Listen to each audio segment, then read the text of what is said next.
सानहा मरी का जिम्मेदार कौन? बोल न्यूज ने मुतालिका महकमों की तफसीलात हासिल कर ली। महकमे मौसमियात के अलर्ट के बाद 16 महकमों और 28 अफसरान को सूरत हाल से आगाह किया गया। ड्यूटियां लगाई गईं, हिदायत जारी की गईं, लेकिन बहरानी कैफियत में सयाहों की मदद को फिर भी कोई ना पहुंचा। सानहा मरी से 2 माह कबल होने वाले इंतजामी इजलास में किस अफसर की क्या जिम्मेदारी थी जो बहरानी कैफियत में उसने पूरी नहीं की? इस रिपोर्ट में देखिए।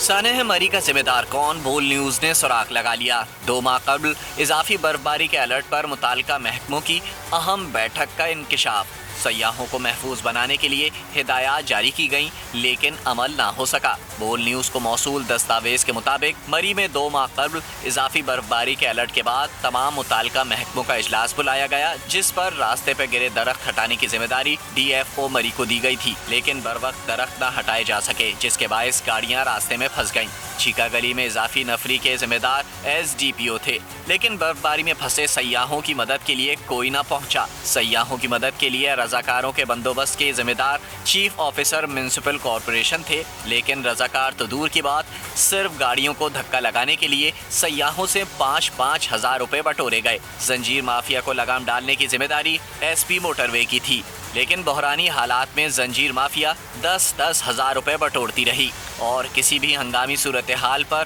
ट्रेन पहुंचाने की जिम्मेदारी 1122 की थी, लेकिन सानहे के दौरान अफसरान तो दूर की बात अमला तक नजर न आया। सब्सक्राइब करें और बेल दबाएं ताकि कोई खबर रह न जाए।